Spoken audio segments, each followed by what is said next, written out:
নমস্কার বন্ধুরা, চলে এলাম নতুন আবার একটা ভিডিও নিয়ে। কেমন আছো সবাই? আশা করি সবাই খুব ভালো আছো। আমিও খুব ভালো আছি। তো দেখো, আজকে একদম ডিনারের প্রিপারেশন করতে করতে তোমাদের সাথে ভিডিওটা শুরু করলাম। আজকে মা কালীর বিজয়া, আর কালকে বাবা চলে যাবে বাড়ি। বাবা এসেছিল, সেই জন্য বাবার জন্য আজকেই মাটন নিয়ে এলাম বাড়িতে। তো দেখো, মাটনটা সব রেডি করে নিয়েছি, আলু ফ্রাই করছি, পাশে সবজিও কেটে রেখে দিয়েছি।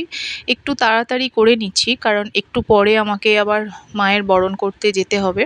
জানো তো, আমাদের বাড়িতে মন্দিরে মায়ের বিসর্জনের সময় প্রত্যেকটা মাকে, যেমন দুর্গা মাকে, মা লক্ষ্মীকে ঠিক তেমনই কালী মাকেও বরণ করতে হয়। বাড়ির বউয়েদের সেখানে থাকতে হয়। সেই জন্য সন্ধেই আমি রান্নাটা সেরে নিচ্ছি, সব কিছু করে নিয়ে মশলা বেটে সবজি কেটে মাংসটা করে ভাত করে তারপর বেরোবো। তো রান্না করতে করতে মেয়েরা আবার উঠোনে একটু বাজি পড়িয়ে নিল, কারণ ওখানে হয়তো সম্ভব হয়ে উঠবে না। দেখো, ছোট মেয়েকে তো রেডি করিয়েই দিয়েছিলাম, ও সন্ধ্যে থেকেই বাজনার আওয়াজ শুনেই ও রেডি হয়ে গেছে, বলছে আমি মন্দিরে যাব। তো সেই জন্য ওকে আগেই রেডি করিয়ে দিয়েছি। বড় মেয়ে এবং হাজব্যান্ড তখনও রেডি হয়নি। তো ওরা তিনজনে মিলে উঠোনে বাজি পোড়াচ্ছিল। আমি রান্না করতে করতে ওদের সাথে একটুখানি সঙ্গ দিয়েছিলাম, খুব ভালো লাগছিল সময়টা। পুজো টুজো এবার তো প্রায় শেষের দিক হয়েই এসছে। কালী মায়ের পুজো হয়ে গেলে আমাদের বাড়িতে আর কার্তিক পুজোটাই হয়, তারপর আর কিছুই নেই, আবার একটা বছরের অপেক্ষা। ছোটোখাটো পুজো থাকবে, কিন্তু বাড়ির মন্দিরের পুজোটা আর কিছু হবে না। তো সেই জন্য একটুখানি বেশ মনটাও খারাপ লাগছে যে এরপর আর কোনো পুজো হবে না, মন্দিরে গিয়ে এনজয় করতে পারবো না। তো চলো, এক বছর বছর আবার দিনগুলো ফিরে আসবে, মন খারাপ করেও লাভ নেই। এদিকে দেখো, মেয়ে কত খুশি বাজি পোড়াতে গিয়ে, ওর বেশ ভালো হয়েছে, আনন্দ লাগছে। চরকিগুলো অনেক দিন পর চরকি দেখলাম, মানে চরকিগুলো তাও এত মানে খারাপ ছিল, এক একটা ঠিক মতো ঘুরছিল না। মনে হয় রোদে না দেওয়ার জন্য এরকম হয়েছে নাকি, বুঝতে পারলাম না। তো চলো, এদিকে দেখো মাটন আমার আর হয়ে এলো। মাটন কষে আমি ঢাকা দিয়ে দিয়েছিলাম, তারপর দেখলাম ফুটে উঠেছে যখন, তখন আমি একটু খুলে দেখলাম ঠিকঠাক আছে কিনা সব কিছু। তারপর আবার একটু সিমে দিয়ে আমি ঢাকা দিয়ে দেবো।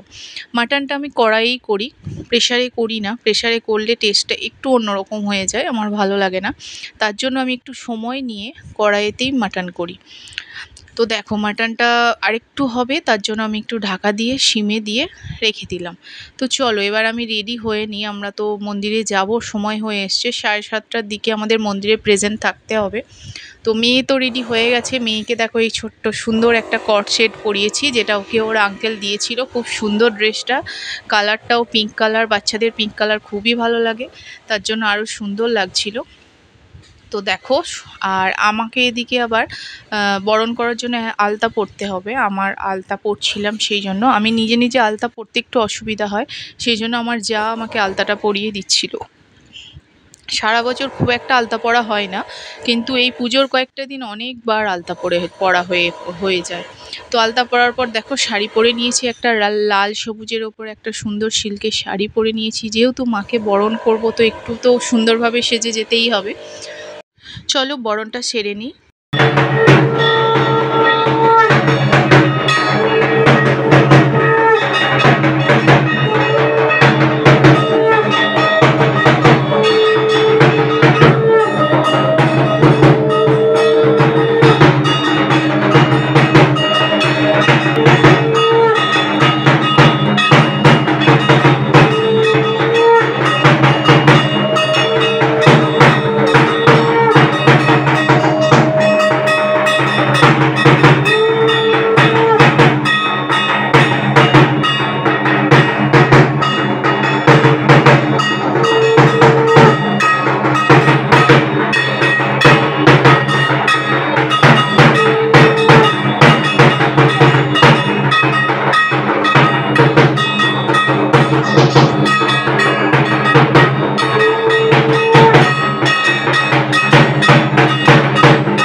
দেখতেই পাচ্ছ আমরা বাড়িতে যে বউ প্রেজেন্ট থাকি তারাই বরণে উপস্থিত আছে। দুর্গাপুজোতেও যেমন দেখেছো, লক্ষ্মী পুজোতেও যেমন দেখেছো, মা কালীর পুজোতেও ঠিক তিনজনকেই তোমরা দেখতে পাচ্ছ। তোমরা বুঝতেই পারছো, যারা আমার ভিডিও দেখেছো তারা বুঝতেই পারছো।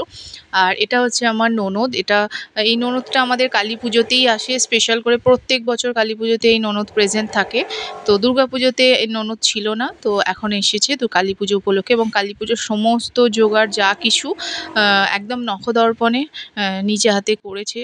তো দেখো, চলো এবার বরণটা মায়ের হচ্ছে। মায়ের বরণ করতে অনেকক্ষণ সময় লাগে, অনেক কিছু স্টেপ থাকে। প্রথমে জল বরণ, তারপর পান দিয়ে বরণ করতে হয়, তারপর বরণ ডালা দিয়ে বরণ করতে হয়, তারপর মাকে প্রদীপের তাপ দিয়ে মাকে আদর করে মাকে বলতে হয়, মা তুমি আবার আমাদের বাড়ি এসো, তোমার কোনো অযত্ন হলে তুমি একটুখানি ক্ষমা করে দিও আমাদের। তারপর মাকে খাওয়ানো, মাকে দান দুর্ব দিয়ে মায়ের পায়ে প্রণাম করা, সব কিছু করে তারপর ওটা প্রথমে যেটা, এগুলো সমস্ত একজন করবে, ঠিক আছে? একজন বাড়ির যে বড় সে করে। তারপর বাকিরা এত কিছু করে না, বাকিরা শুধু মাকে প্রণাম করে, মাকে খাওয়ায় এবং মাকে সিঁদুর পরিয়ে দেয়। তারপর সেই সিঁদুর নিজের কপালেও দিয়ে থাকে। যখন প্রথম বরণটা হয় তখন আমরা সবাই তাকে ছুঁয়ে থাকি। দেখো, একজন একজনকে ছুঁয়ে রয়েছি, এটাই বোঝানোর জন্য যে আমরা তিনজনই মাকে বরণ করছি।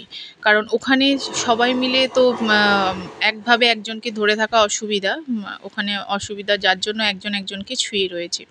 এদিকে আমার মেয়ে দেখো খুব দুষ্টুমি করছিল। মেয়ে বাবার কাছে ছিল, হঠাৎ বলল মাম্মামের কাছে যাব, তো আমাকে ওই অবস্থাতেই কোলে নিয়ে দাঁড়িয়ে থাকতে হলো, নাহলে খুব দুষ্টুমি করবে, চিৎকার করবে। কারণ ওই সময়টাই ওর ঘুমের সময়, ওর 7:30 8টার দিকেই ঘুমায়। আর ওই সময়টাই আমি ওকে নিয়ে বাইরে এসেছি, একটু ওর ঘুম এসে গেছিলো, যার জন্য একটু কান্নাকাটি করছিল। তারপর আবার বাইরে যখন ঠাকুর নিয়ে আমরা বেরিয়েছিলাম তখন আবার ও মুড ফ্রেশ হয়ে গেছিলো, কারণ ওর বাবা ওকে কাঁধে নিয়ে ঘুরছিল।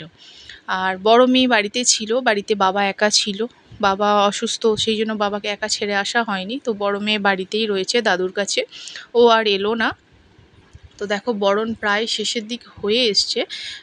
আমরা এবার সবাই মাকে প্রণাম করব, মাকে সিঁদুর দেব, তারপর মায়ের কনকাঞ্জলিও দেওয়া হবে। কনকাঞ্জলি দেওয়ার পর মাকে নিচেই নামিয়ে এনে বাড়ির যে ছেলেরা আছে তারাও মাকে প্রণাম করবে। তারপর মায়ের গাড়িতে তুলে মাকে নিয়ে যাওয়া হবে।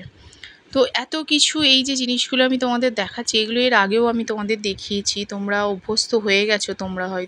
তোমরা জানো দুর্গাপুজোতেও এইরকমভাবেই হয়েছে, সেই একই জায়গা, একই জিনিস, শুধু মূর্তি আলাদা। তো দেখো, দাদা এসে গেছে, ভাসুর, আর এই যে এই যাকে আমার ভাসুর কনকাঞ্জলি দেবে। ঠাকুরকে কনকাঞ্জলি দিয়ে নামিয়ে নিয়ে আসা হচ্ছে। আমার হাজব্যান্ড এবং আমার জায়ের ছেলে দেখো দুজনে মিলে ধরেছে। ঠাকুরের পাটাটা খুবই ভারী, খুব সাবধানে ঠাকুরকে ধরতে হবে, এবং কিছু যাতে মানে ক্ষতি না হয় সেটা ভেবে খুব সাবধানে এই কাজটা করতে হয়। করাটাও খুবই কঠিন, ভয় লাগে যেন কিছু ক্ষতি না হয়ে যায়, মনের মধ্যে একটা খুঁত থেকে যায়। কারণ মা এসেছে আমাদের বাড়িতে, মাকে যেমন আমরা যত্ন করে নিয়ে এসেছি, সাবধানে নিয়ে এসেছি, ঠিক সেইভাবেই ততটা যত্ন করেই মাকে বাড়ি পাঠাতে হবে। তো দেখো, মায়ের সব কিছু হয়ে যাওয়ার পর আমরা ভ্যানে করে মাকে সারা গ্রাম ঘোরাচ্ছিলাম। যে জায়গাগুলো আমরা ঠাকুর নিয়ে গিয়ে দাঁড় করাই, সেই জায়গাগুলো আমাদের প্রত্যেকটা ঠাকুরকেই নিয়ে যেতে হয়। এটা নিয়ম, হ্যাঁ, এটা কোনো নিজের ইচ্ছা মতো কোনো আনন্দ নয়, এটা আমাদের নিয়ম। তো সেই অনুযায়ী মাকে ঘুরিয়ে টুরিয়ে আমরা এবার যেখানে বিজয়া করব সেখানেই নিয়ে আসব। তো মেয়েও সাথে ছিল, মেয়ে খুব আনন্দ করেছে। প্রথম দিকে আমি যে বললাম কাঁদছিল, তারপর ও বেশ ব্যাপারটা এনজয় করছিল, সবাই মিলে যাওয়া হচ্ছিল, বেশ আলো ঘোরা ব্যাপার, বাবা কাঁধে নিয়েছে, খুবই এনজয় করেছে, বেশ ভালো লেগেছে। কালী পুজোও প্রায় শেষ হয়ে গেল। চলো আসছি, দেখা হচ্ছে নতুন ভিডিওতে।